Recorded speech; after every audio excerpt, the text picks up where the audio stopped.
Cover and refrigerate overnight. This is a grape leaf that one of the chefs has grown in his backyard. They brought to work for us. You'll use a doily. Okay, we have some, it's going to be with sesame brittle ice cream is going to be in the soup also. You can make sesame brittle and then fold it into vanilla ice cream, which we've done here. It's a finished product.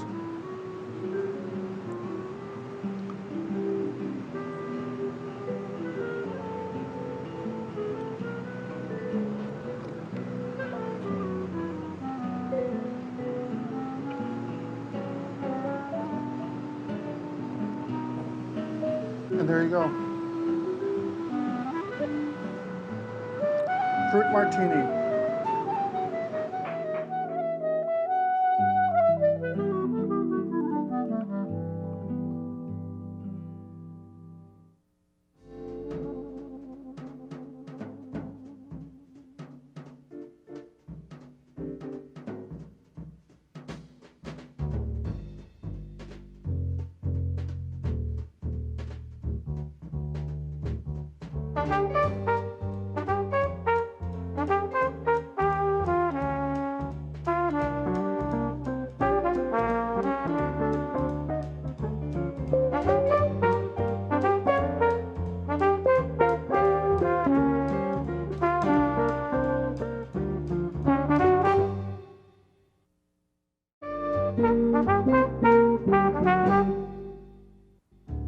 Welcome to Great Chefs, a culinary tour of the United States featuring some of the country's finest chefs.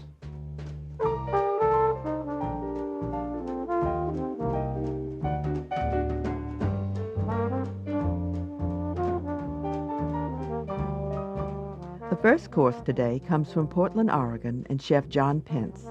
He offers a version of veal sweetbreads with a balsamic mustard seed sauce and a roasted shallot garnish. For the entree, we travel to the Fancy City Grill in Atlanta. Chef Roger Kaplan serves soft-shell crab with a yellow tomato vinaigrette and lobster slaw. Finally, dessert is prepared by Marty Blitz from his Tampa, Florida restaurant Mise en Place.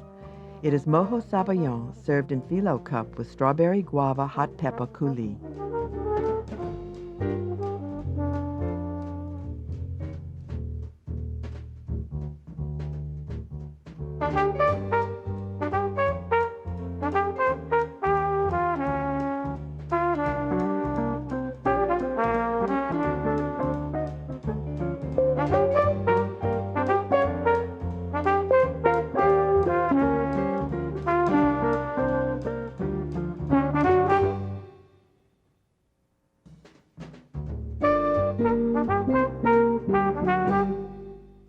John Pence, with his wife Capriel, is co-owner and chef of Westmoreland Bistro and Wines in Portland.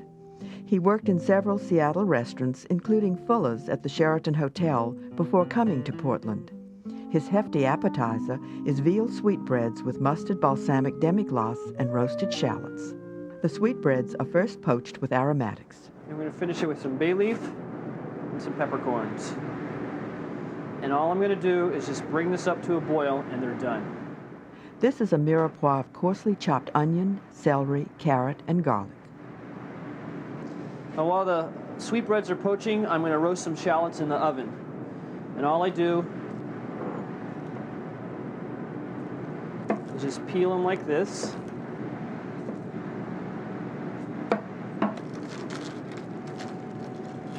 And I put them in a pan with about a 1/4 inch of olive oil. And I'm just going to fill this pan with shallots, and I'm going to roast it in an oven about 350 to 375 degrees, covered with foil or a top.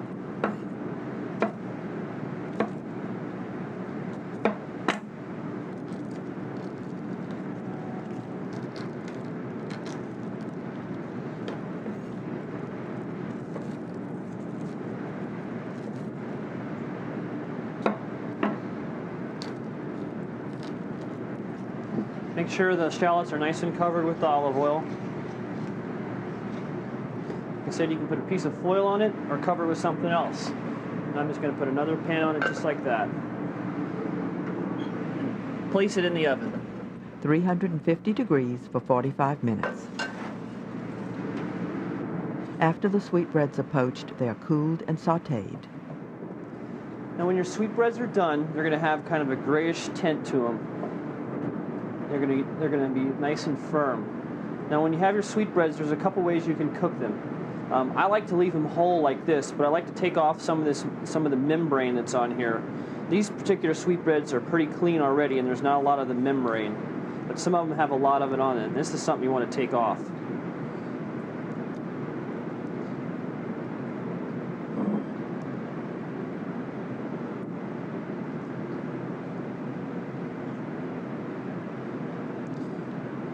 Now when you take the sweetbreads, all I'm going to do is dust them in a little bit of flour with some salt and pepper.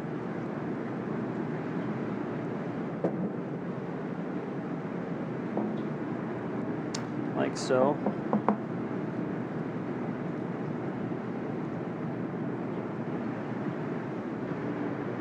So when your pan is hot, add your sweetbreads. Sautéed in olive oil.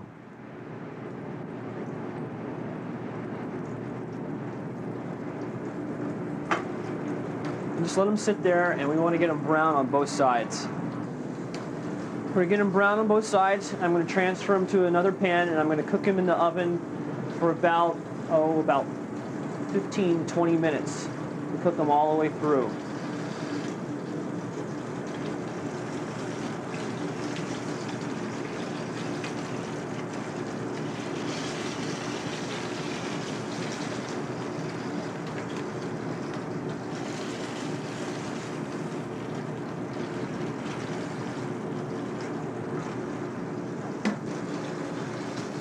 When the sweetbreads are browned, I'm going to transfer them to another pan.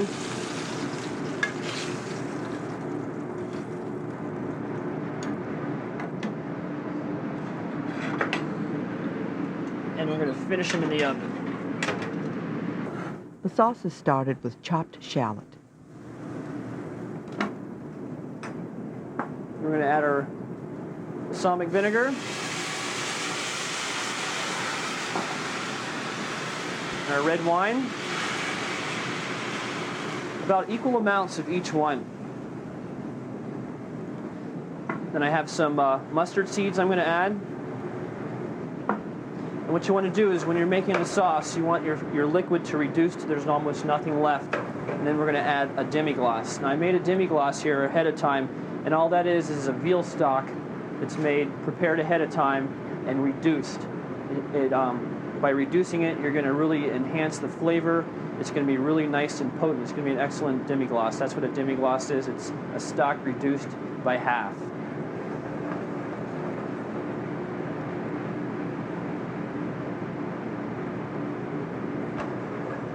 So once this reduces down, I'm going to add the demi-glace.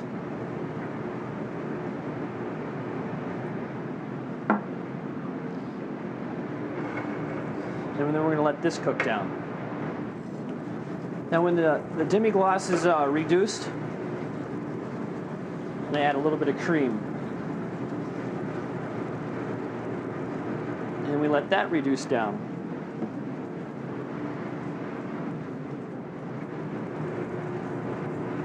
When you add cream, it doesn't matter if your liquid that you're boiling is hot, because the cream won't curdle like if you're adding milk. Now you can see that the cream is reduced down and the sauce is starting to get thick. So we're going to finish it off with a little bit of mustard, some Dijon mustard, just about a tablespoon.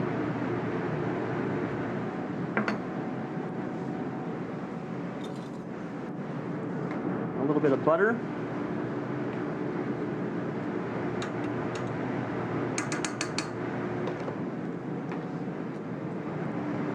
Whisk that in.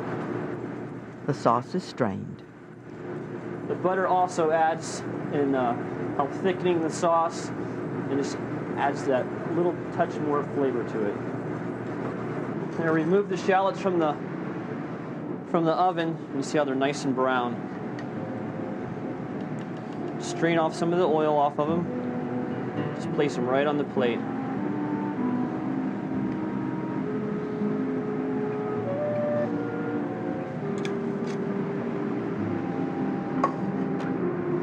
sweetbread should be just about finished.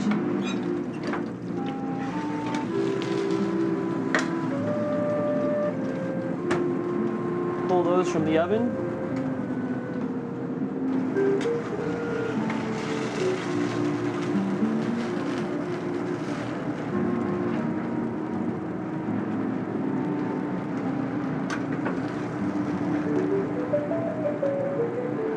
Put those on the plate just like so.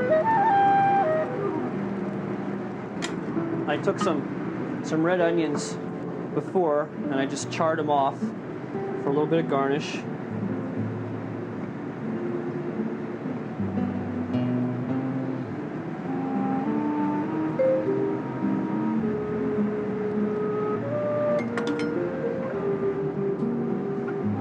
And if you have any fresh herbs in your garden,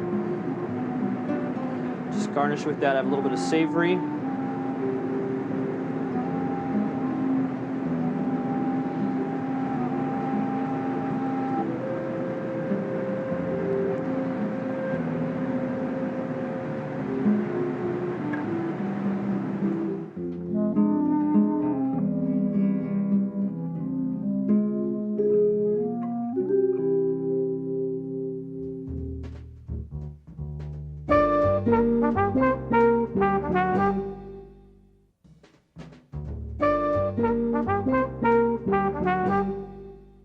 After graduation from the CIA, Roger Kaplan worked in several Washington, D.C. restaurants, then stints in Virginia and Dallas. He helped open the St. Martin resort La Samana as executive sous chef, then came to the City Grill in 1993. His entree is soft-shell crab with a tomato sauce and lobster slaw. The vinaigrette is started by softening garlic, onions, celery, and shallots.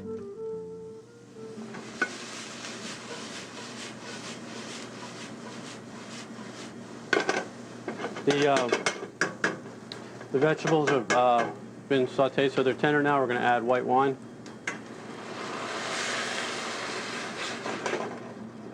And allow that to reduce. So when our wine is reduced down, we've taken out some of all the excess alcohol out of it. We're going to add our tomatoes. And we're also going to add some water.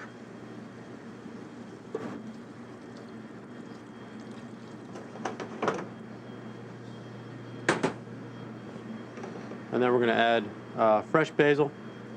And because we're going to blend this, we don't really have to chop it up. And then we have some thyme that we've taken the stems off also.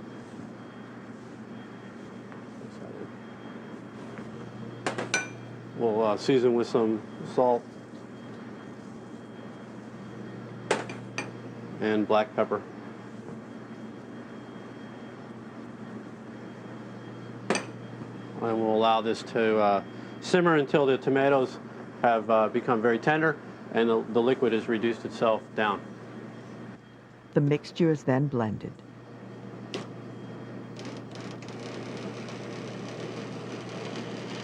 Always start a blender with hot liquids on slow, please. That way you don't decorate your ceilings.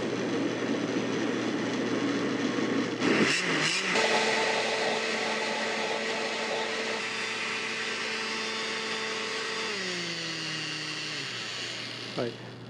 Now what we're going to do is we're going to turn the blender back on and we're going to slowly add our champagne vinegar that's here and about a half a cup of canola oil.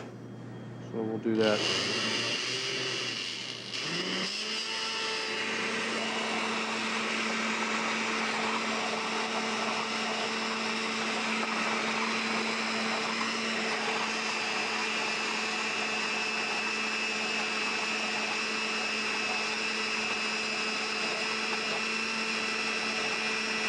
Now we'll prepare the lobster coleslaw.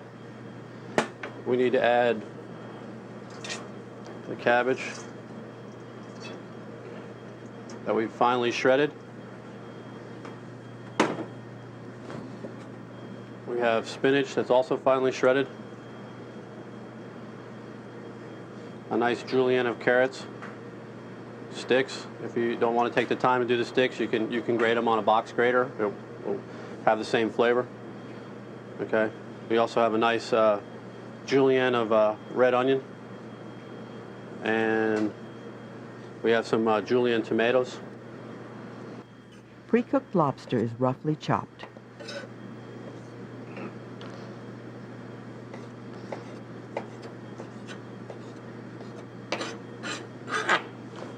Add that in. We're going to take 1 lemon. We'll zest the outside and get the lemon zest. And then we want the juice from this side, inside.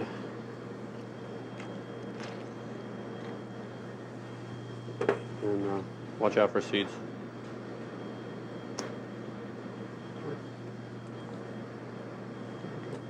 Okay. To this now we'll add some canola oil, salt, and black pepper.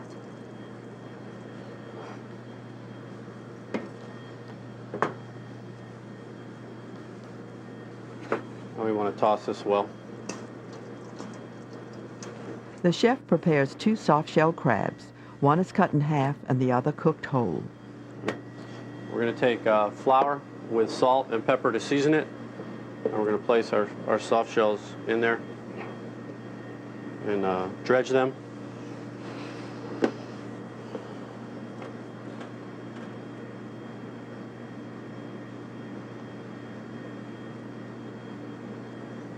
And then we're going to dip them in buttermilk. We'll shape off the excess flour and place them in.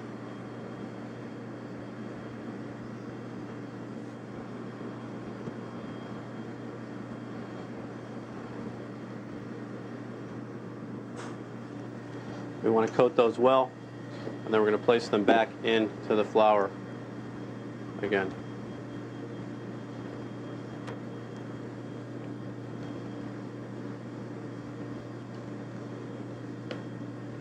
The crabs are cooked in a preheated cast iron skillet with a 1/2 inch of canola oil. Always add the stuff to the pan away from you, so if it splashes, you now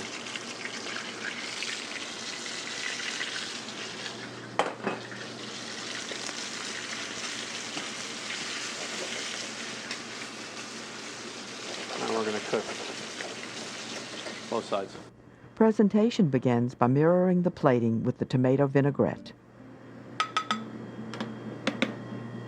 Spoon some on and basically swirl the plate so we get it, it'll mirror the whole surface.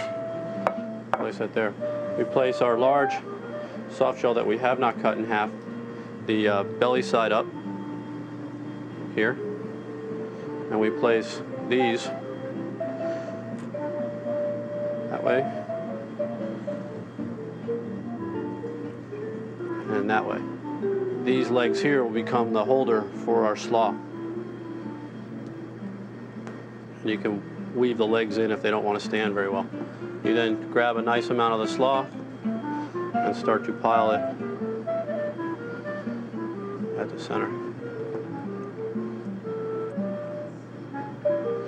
Make sure you put all the lobster goodies at the top. And then we'll garnish it with chichos.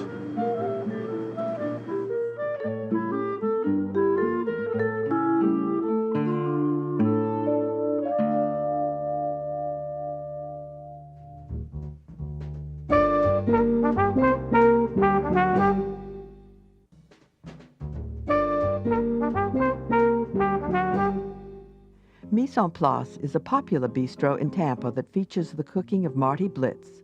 Raised in Detroit, he is a CIA graduate and earned a Rising Star Award from the Beard Society.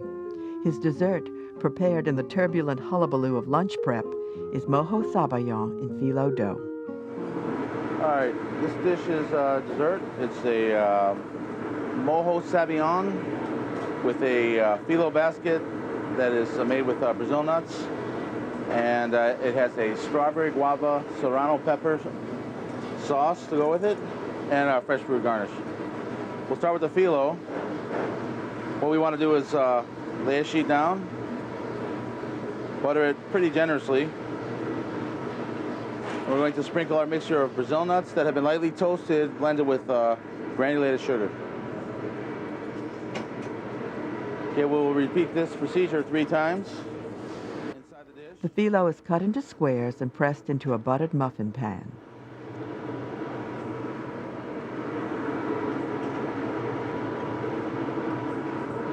And we'll bake this for approximately 8 to 10 minutes. It doesn't take that long because of the sugar between the layers helps quicken the cooking process. We'll place it in a preheated oven about 350 to 400 degrees, and we'll let that cook. While that's cooking, we'll prepare our sauce. We'll start with about a pint or so of clean strawberries, a little bit of guava jelly, a little bit of sugar, a touch of water.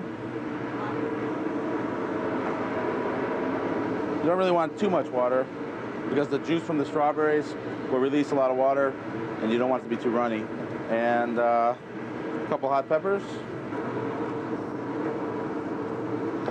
It's okay to leave it a little coarse because we're going to puree this up anyways and strain it. So,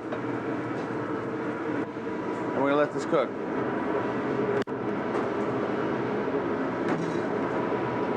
While this is cooking, we can prepare sabayon. The sabayon begins with egg yolks.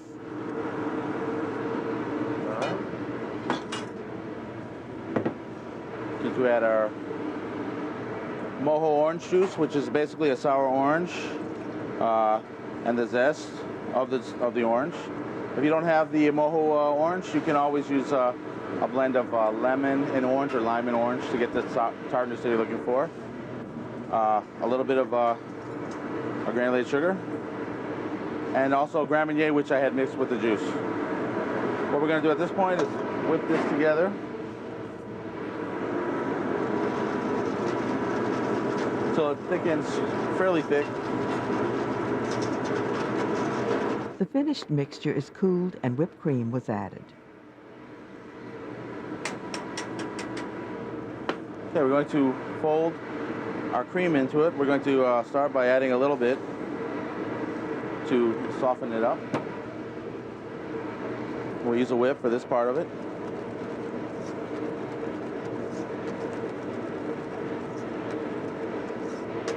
Okay, now we'll fold the rest of the cream in. Basically whipped cream, lightly whipped to fairly stiff peaks.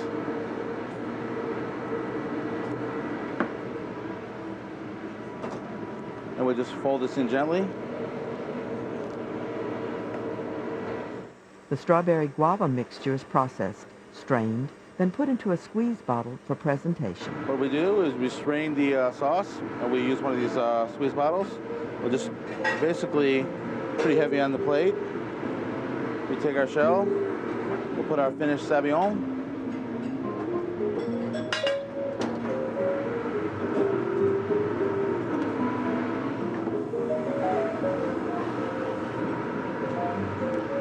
Couple berries. This would be like kind of a kiwi.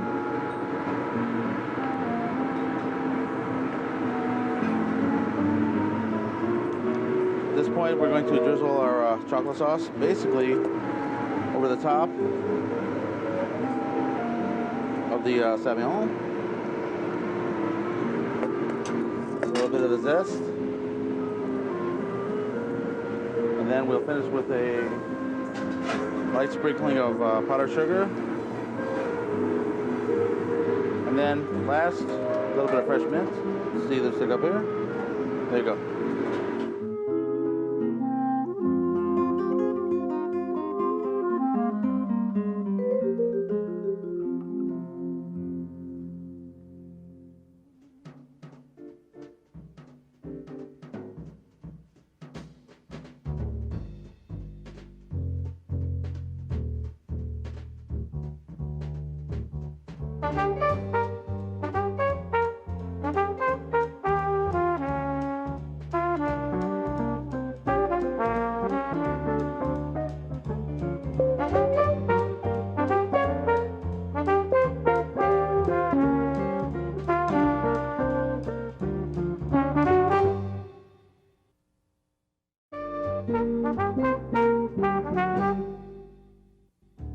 Welcome to Great Chefs, a culinary tour of the United States featuring some of the country's finest chefs.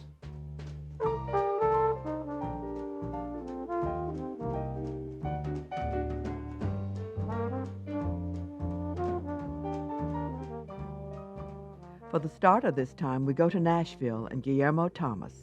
He prepares pan-fried soft-shell crawfish with eggplant and a savory lemon butter sauce. The entree is cooked at Norman Van Aken's restaurant in Coral Gables, Florida. It features Key West yellowtail, served with garlic mashed potatoes and citrus butter sauce. Then the dessert comes from Bacchanalia in Atlanta. Chef owner Ann Quatrano is joined by pastry chef Colleen Hilker to present an upscale Kona coffee ice cream sandwich.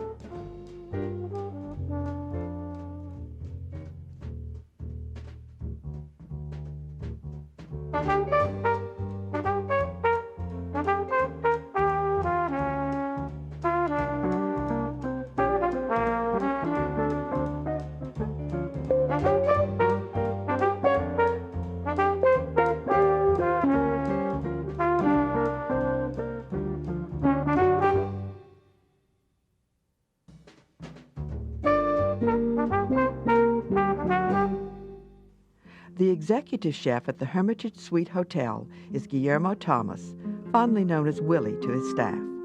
He was born in Spain and raised in Pittsburgh. A Johnson & Wales graduate, he's cooked in Aspen and Cape Cod before coming to Nashville.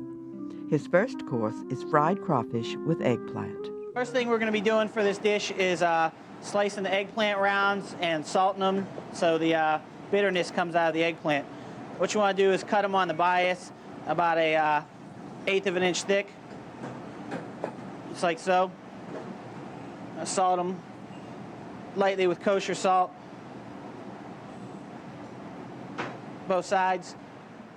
The eggplant drains for a half an hour. Okay, the next step is going to be to prep the soft shell crawfish. On these crawfish, what you want to do is cut the tip of the head off right behind the eyes, and then remove the calcium deposits right behind the head there.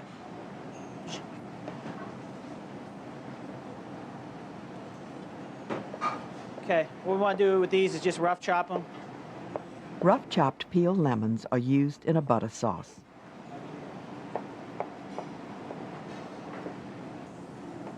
Grab one large shallot, rough chop it. Throw that in the pan also. A 1/4 cup of champagne vinegar. 1 cup of white wine.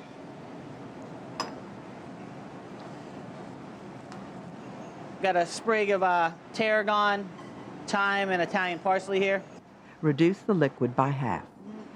For the seasoned flour, we've got 2 cups of all-purpose flour. 1/8 cup of cayenne pepper. 1/8 cup of Old Bay seasoning.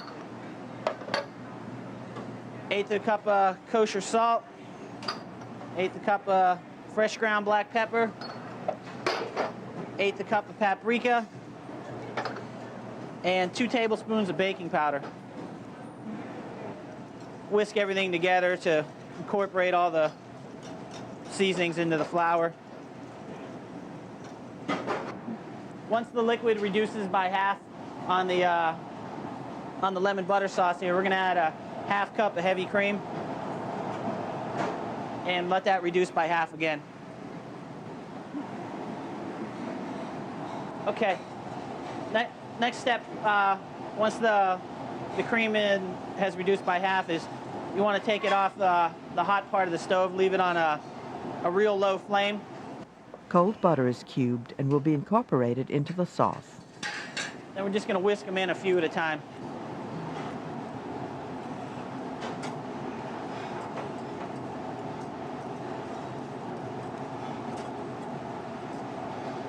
In all, a 1/2 pound of butter is added and the sauce is strained.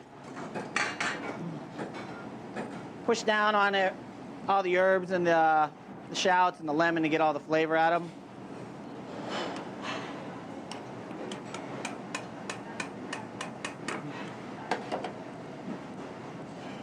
Then you want to season your sauce to taste with salt and some fresh ground black pepper.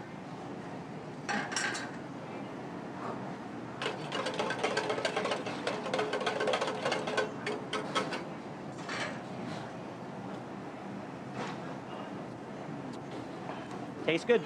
What you want to do with this is hold it in a warm area, not too hot, not too cool, otherwise the sauce is going to break. Ideally for us, it's right here on top of the oven. A garnish for the dish is mixed nuts combined with caramelized sugar and butter. An eggplant slice and the crawfish go into the seasoned flour. And just coat them with the seasoned flour.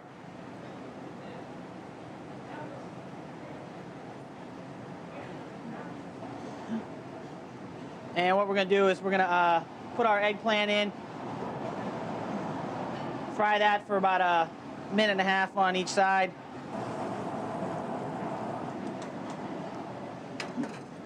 And put our crawfish in there.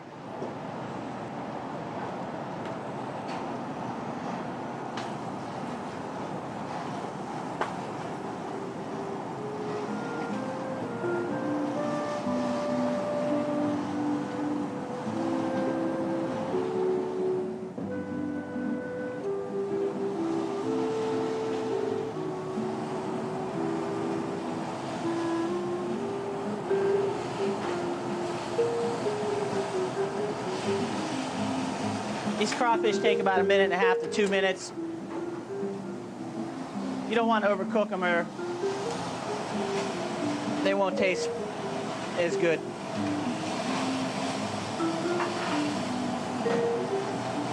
Pull them out, put them on a paper towel just to drain some of the excess oil off them. So to assemble the dish, what we want to do is take our eggplant, put it in the middle. Just stack our crawfish up on top of the eggplant, give it a little height, and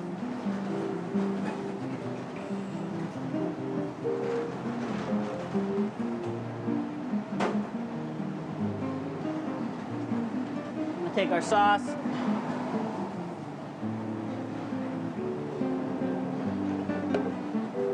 Drizzle it around the plate, a little bit over the crawfish.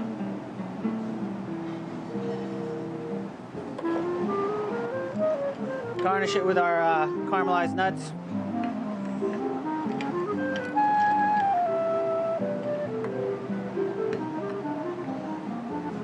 And our chive sticks.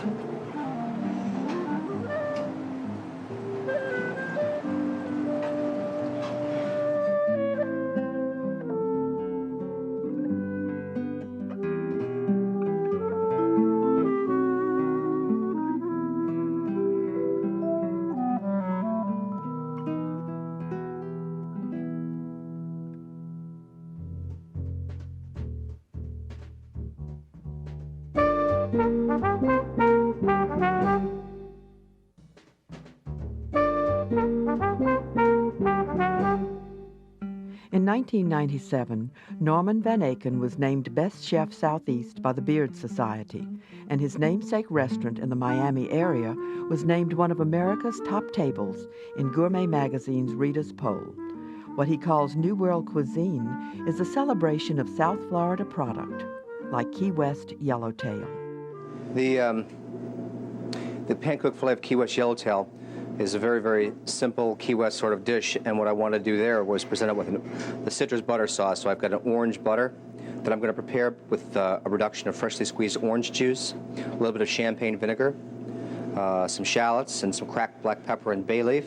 And basically what we'll do is we'll put all of these elements into a saucepan or a small saute pan for here, and we'll just reduce this down to get the flavors kind of nicely intense.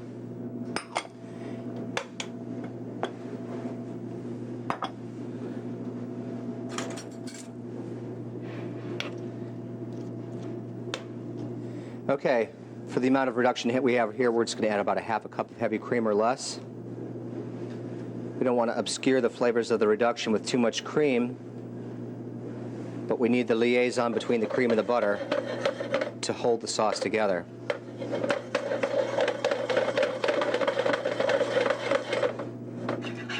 We go ahead with the addition of the butter, and as ever, it's important that the butter is added just a little bit at a time, so that the butter can be incorporated without breaking.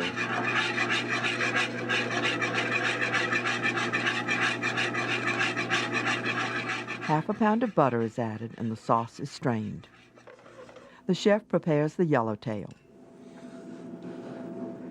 Okay, the yellowtail is a very delicate fish, and so it sort of needs a little protection from the heat of the pan. And one of the old ways we've done this in Key West for years was to dip it first into flour. And one thing I look for after I dip it in the flour is I'll look at the fish to see if there's any scales still on it, because they'll show up a little bit better with the flour on them. They'll sort of show you themselves if you missed them before. This one's good though. And then into just a little beaten egg with a little bit of half and half. And this very golden, lacy sort of exterior later on is how the fish is presented.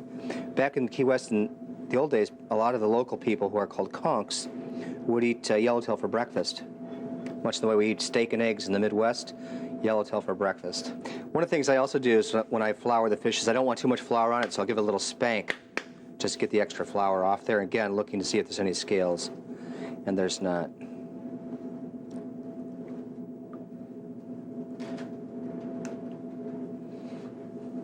You can actually put the fish in the eggs like this and then cover them up 8 hours in advance if you wanted to. It's not going to be a problem for the fish.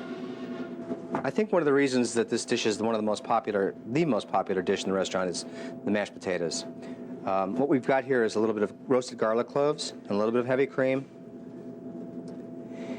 And all we do is we just take a little bit of the heavy cream and heat them with a little garlic. And we'll set those aside. Once they're nice and warm, we'll set those aside and keep them warm in a place until we're ready to pick up the fish. I've got some potatoes which have been removed of the skins, quartered and steamed, and we keep these warm in a nice warm place, but we do not pre-mash them. Sauteing the yellowtail, it's really important that we have a hot pan, and we use clarified butter in this particular case. One of the few times I do use butter when cooking fish, but I'll show you why too. You want to put just enough butter in there to get the bottom of the pan fully coated, and you can pour back any that's not. And then you take the fish, lift it up, and take the curved side into the pan. It's important that you get that searing effect, because that really is what makes the fish lock its flavors in and gives us that kind of lacy egg coating that we want. Not enough butter will cause the fish to kind of get a little sticking, so I'm going to add just a touch more. And this butter, of course, is very hot right now, so just be careful that you don't splash any toward yourself.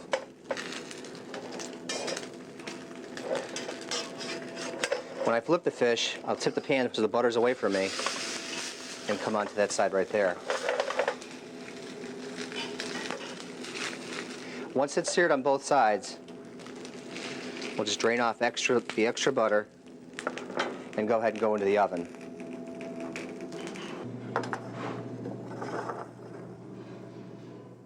The temperature of the oven is about 425 degrees. The fish is warmed for about 6 minutes. Sometimes, a lot of people won't get yellowtail snapper, so they'll get red snapper or something like that, where the fish could be thicker. So, and we like to cook this yellowtail till it's just barely done. It's not served medium rare like, say, a tuna or swordfish. The citrus butter sauce is strained and the roasted garlic mashed potatoes are prepared. We have our warm garlicky cream here. Just scoop that onto them. A little bit of butter, a little bit of salt, and I use sea salt or kosher salt, a little bit of freshly toasted and ground black pepper, and if you like, and we like, a little bit of white truffle oil,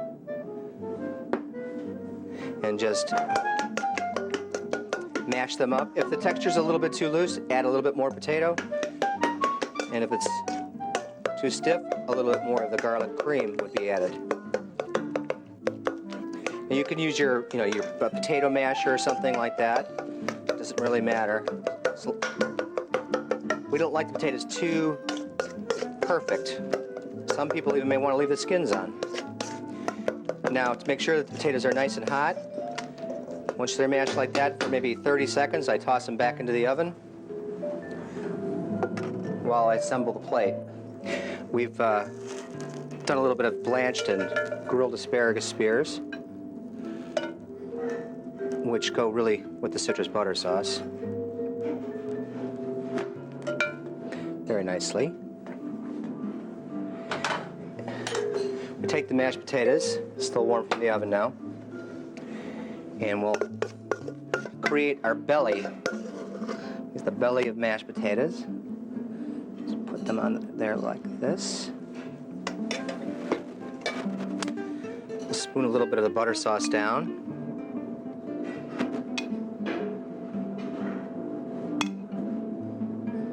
A little of the potatoes too.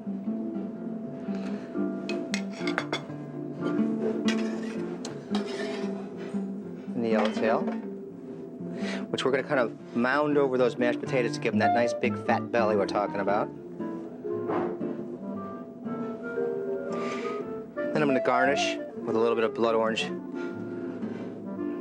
the blood orange is the juice of which can be used in the reduction as well if you like. And then a little bit of fresh thyme. Thyme goes well with citrus. And there it is.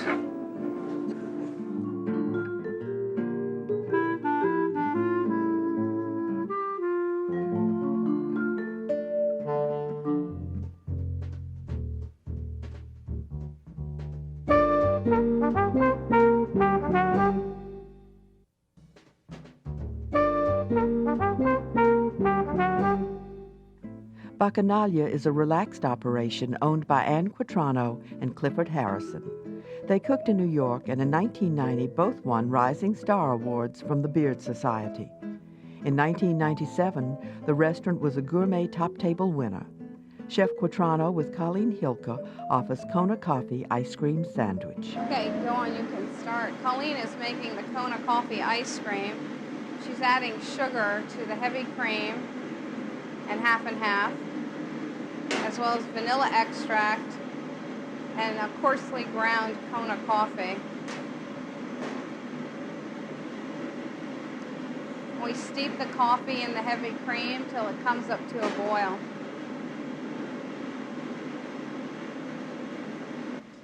Egg yolks will be combined with the heavy cream. And the cream comes to a boil. We're going to ladle it one ladle at a time, just to temper the eggs lightly.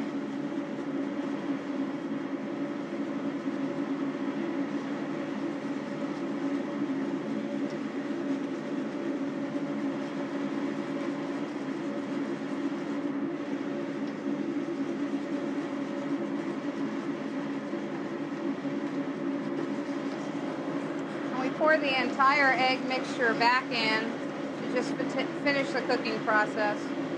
And all I'm doing is turning this lightly. You never want to add any air to your ice cream base.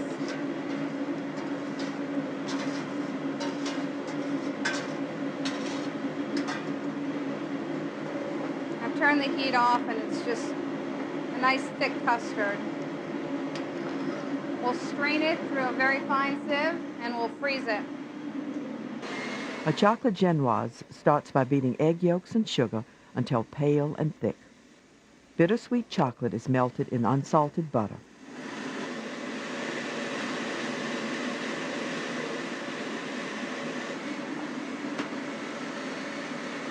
We're beating the egg yolks and the sugar until it's very light yellow and very thick, about double the volume of the original volume.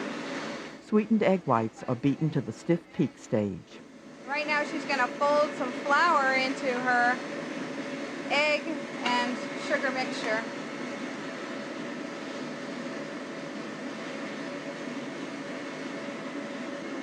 going to fold in the chocolate mixture, chocolate and butter into the egg and sugar.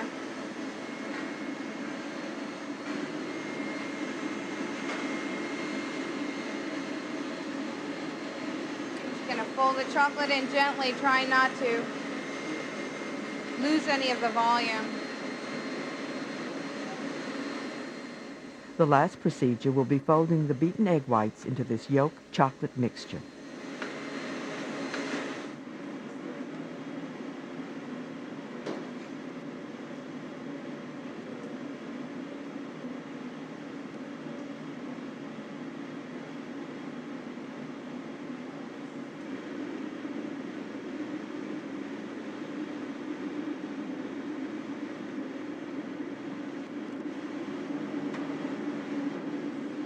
Fold until the egg whites are incorporated.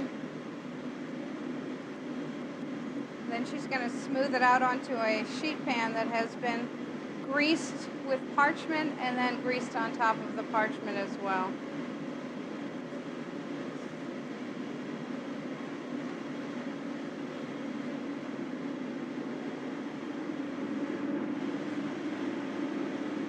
The batter is smoothed and the cake is baked at 350 degrees for 15 to 20 minutes.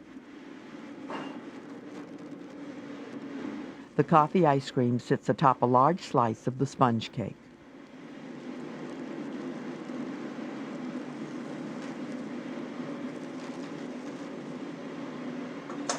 It's okay if it's not exact because we trim it down to size. Place it right on top. Got it?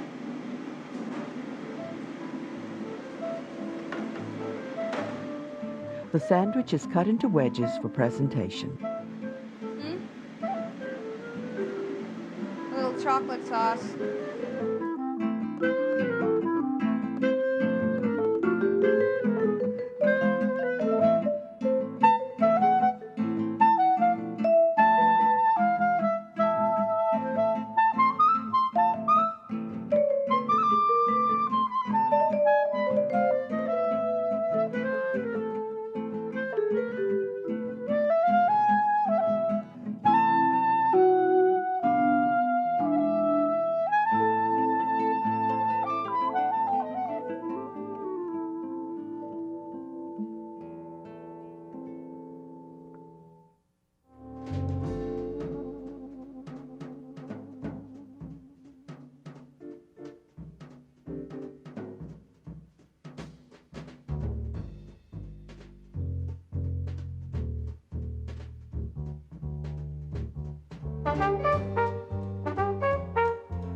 Welcome to Great Chefs, a culinary tour of the United States featuring some of the country's finest chefs.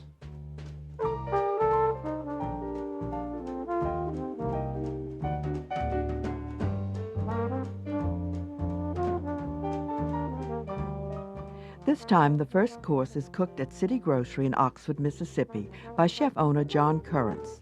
It's a smoked oyster timbal with fried Tabasco cheese grits. Then, from the Minneapolis area, Ernst Conrad dresses up that Midwestern staple, pork, in a cordon bleu presentation. Note the use of plastic wrap to shape the roll. Dessert is created by Jean-Luc Albin from his pastry shop at Metairie in the New Orleans area. It's a custard-filled tart jeweled with fresh glazed fruit.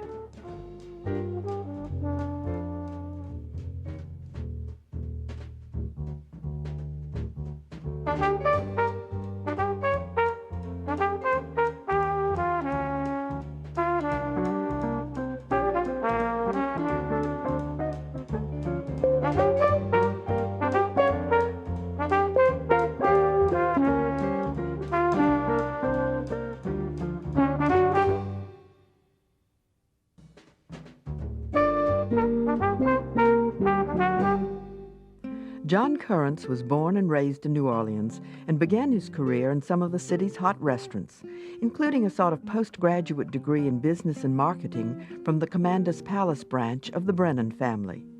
From his own place in Oxford, here's a timble of smoked oysters. All right, the first step in preparing this dish is we're going to take our method that we feel like we've perfected to some extent of smoking on top of the stove without getting into an external smoker situation, where we just take a hotel pan, put a nice mound of hickory chips in the bottom of it, and take a blowtorch to get the chips started smoking.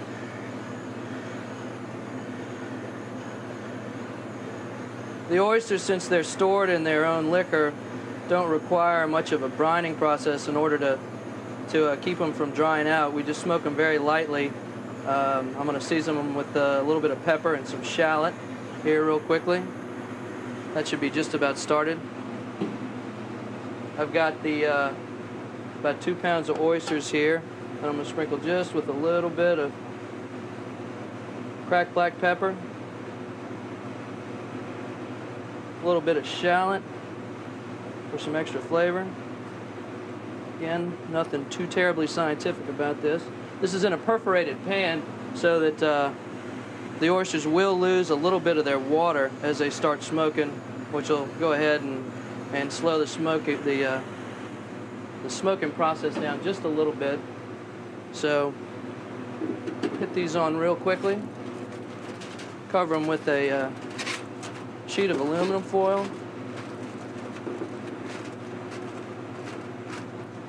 Got a sort of a medium flame underneath them that'll provide the heat to keep the fire going briefly, just long enough to smoke those oysters. And we're going to smoke them about, I'm going to say 12 to 15 minutes. So while that's going on, we'll have the rest of our ingredients to prepare. This is, as I said, going on the fried Tabasco cheese grit cakes. We go through a lot of cheese grits on our signature dish here. So what we'll do is salvage them at the end of the night, lay them out on a sheet pan, and cut them the following day. And we'll just drop these down in a stovetop fryer at about 325 degrees.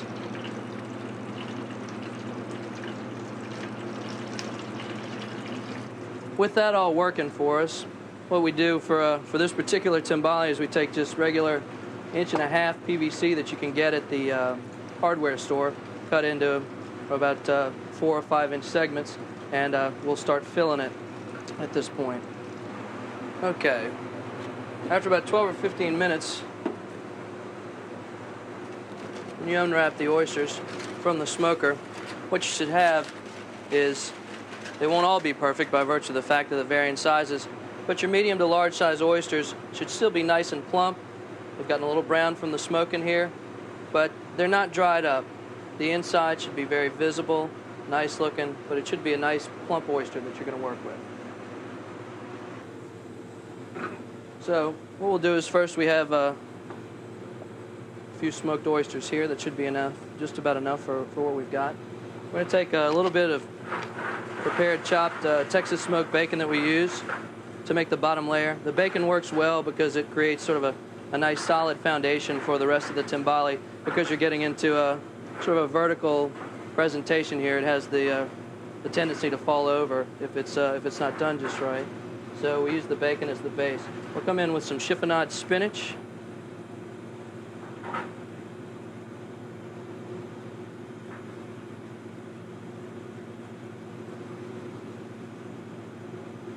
And then a few oysters. As you can see, these oysters still are nice and puffy. They haven't lost all of their water.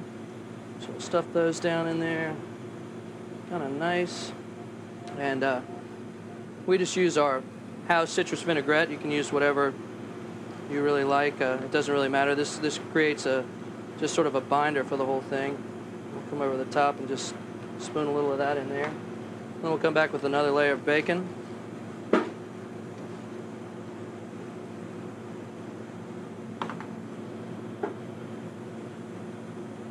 Some more chiffonade spinach.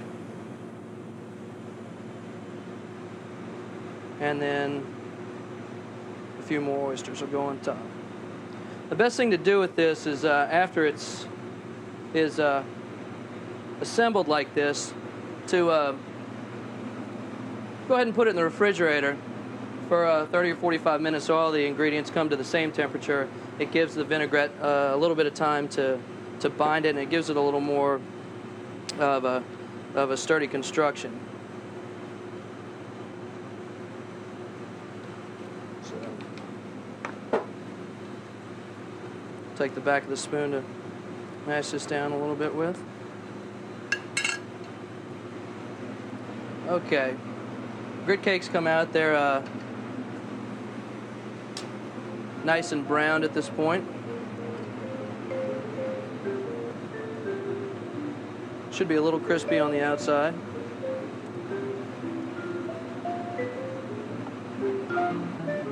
Take the grit cakes. Again, you need to consider finding the flattest surface to set this up on. Again, so that it will maintain its structural integrity. Then remove, as I forgot to say that the bottom of here, I'll wrap this in plastic just to hold it so that when you pick it up, you don't have to worry about it sliding out of the bottom.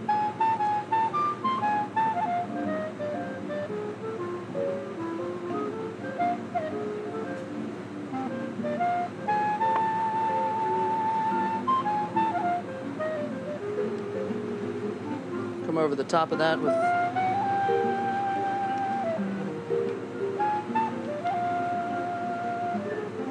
little more of our vinaigrette. Some concassé of tomato.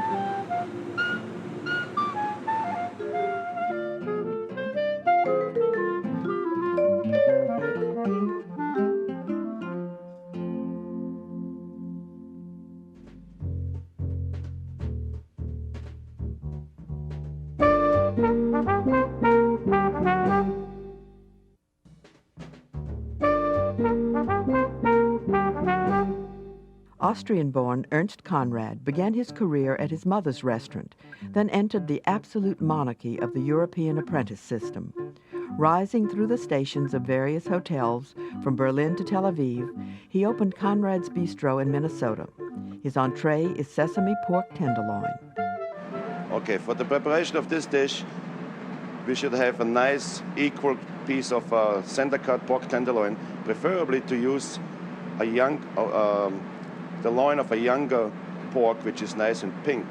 If the pig is older or bigger grown, the darker the meat gets and the tougher it will be. So the nice light-colored pink tenderloin, which we butterfly cut, we call that the butterfly cut, to open it up, just like this. Pound it out a little.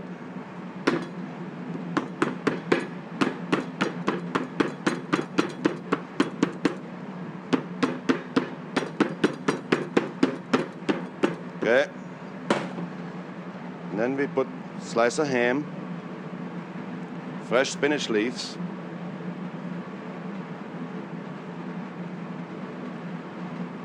right on top of each other, just like that. There's no big fuss. Cheddar cheese in the center. And the idea about this dish was actually called to have a combination of East and West ingredients. So roll it over, and then we wrap it in plastic.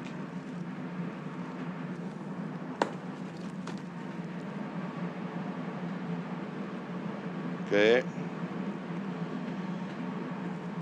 You roll it tight in a saran wrap plastic, roll it up to get a nice round and uniform shape.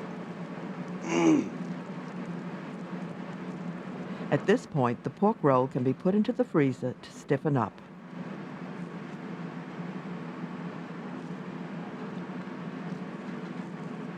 Gently open up, see that it keeps the shape, and then we bread it, just very basic, in flour,